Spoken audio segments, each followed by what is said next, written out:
New Point Spread Weekly out now. VSiN's experts take you through the process of making your own power ratings. Many of you have asked for more information about the topic, so we have answered.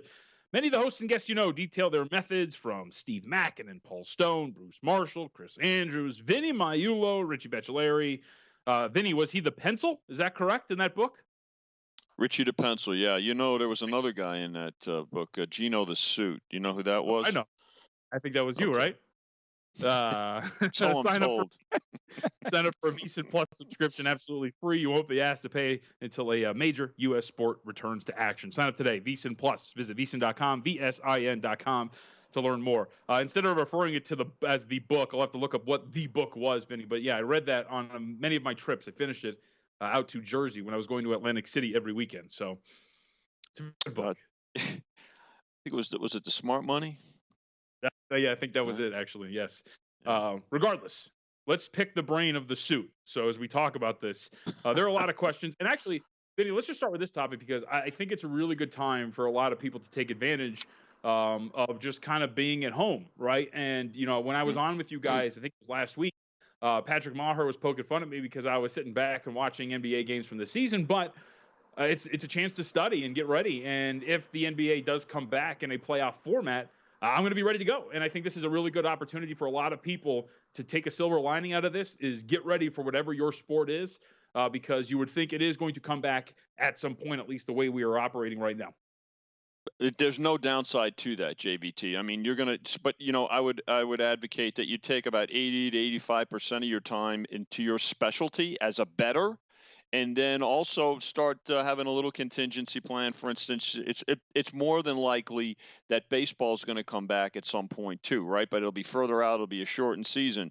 You're preparing for the NBA, getting ready for the playoffs. Same thing with the NHL, right? For the folks out there following hockey. But I'd dedicate about 80, 85% to that, and then just you know, make sure you're staying in touch with what's happening with sports overall.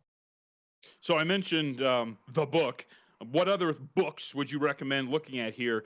Would you talk about general gambling and sports betting books? Is there one specifically that you recommend? Maybe sports specific? Yeah, they're pretty.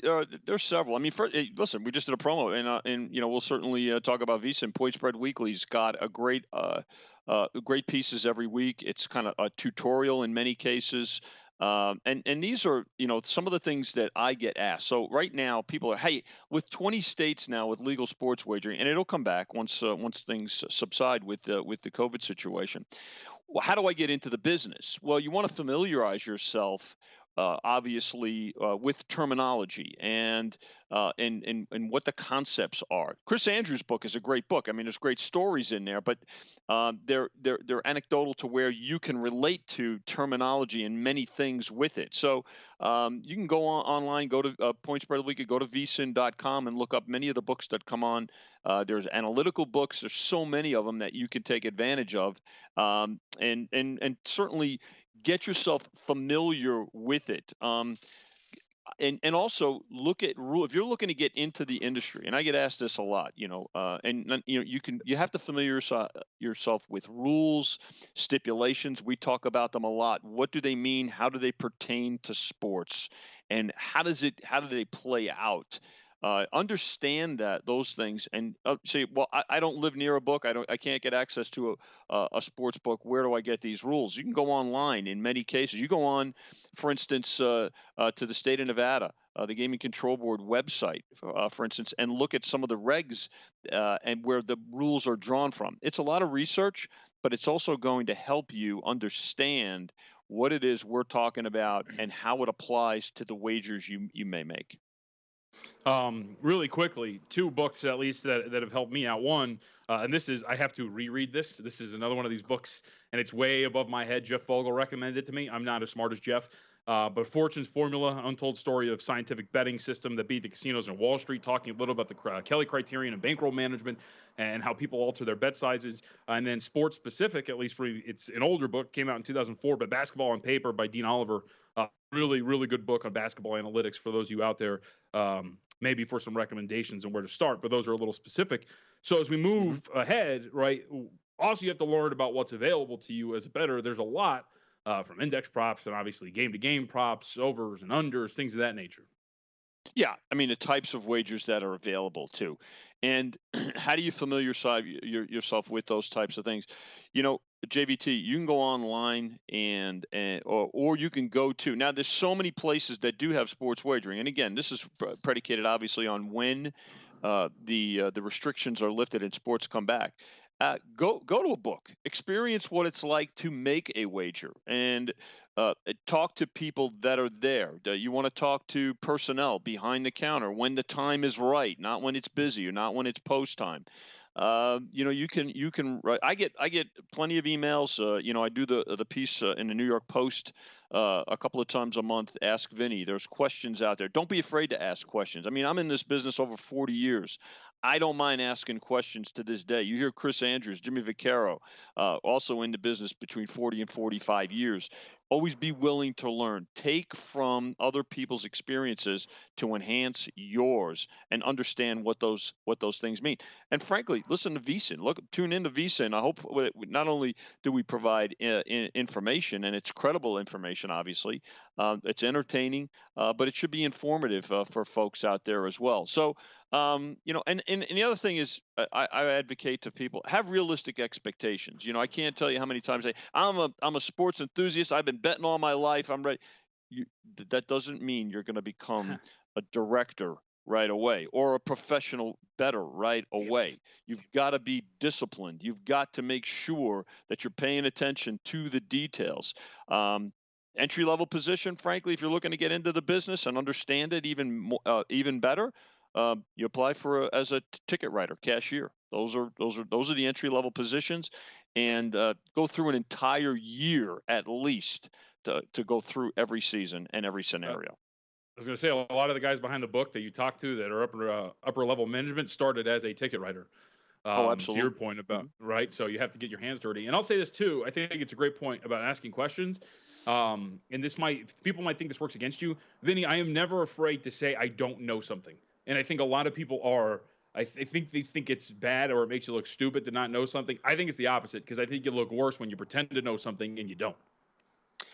JVT, you hit a key point, and that's the case with anything in life. Nobody Right. knows everything. Do we know? Again, have I seen a lot of things in my career in 40 plus years of this industry? Yeah. Have I seen everything? No. I mean, the greatest example I can give you right now is analytics, which is really getting more publicity. It's getting more airtime. It's becoming more prominent. You've got to ask about it. Now, we're just starting to get into it on our side of the counter, but there's folks on the other side of the counter that are absolutely immersed in it. And you listen to Gil Alexander's show, a numbers game. There's analytics throughout that show. Tune in, understand what it's all about. And what I try to do in my philosophy is to incorporate a little bit of everything. But at the end of the day, you've got to go with what your gut tells you. And I know Amal will take that into consideration too, as a bettor and as a sophisticated professional bettor. You're going to also go with some of the things, Amal, that we're talking about from my side of the counter.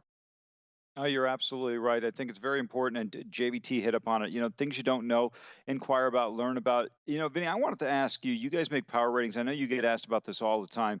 How do Yep. you come up with power ratings in terms of just a broad overview? Because the one thing that I find interesting is I don't think people should realize that you guys have a power rating, Chris, Jimmy, all these guys, Mhm. but doesn't necessarily mean as a better yours has to align with what you guys have. It could be a little bit different, and that sometimes could Mhm. work to your advantage or to your detriment.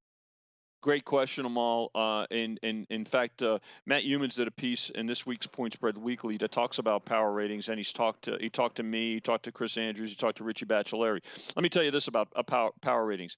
Again, those are the numerical values assigned to teams, and that's the basis for the foundation for a betting line. But there's other factors involved with that which we don't have time to go into right now. But that said, as a bettor, you can formulate your own power ratings to compare them to what we come up with.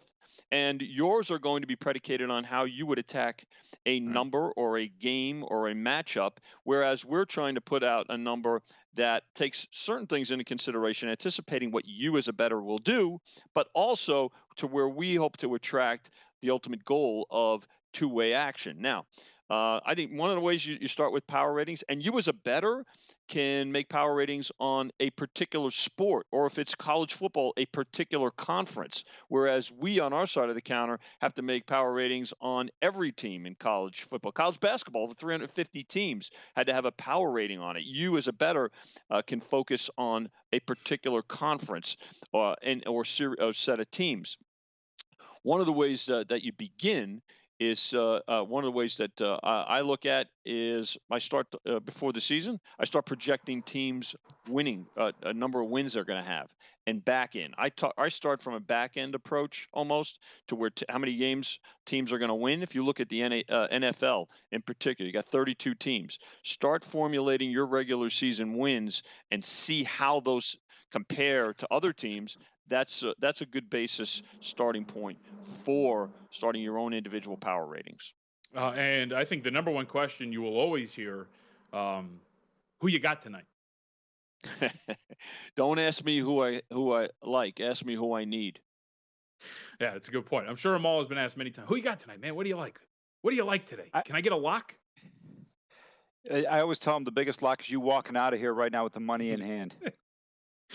It is always the best. My favorite are the guys who ask you for the lock, and then if you give them one, they get mad at you when it loses. Somehow, Actually, Vinny, you know what? people That's don't actually a hit great 100%. thing when that happens. Yeah, that's a good point.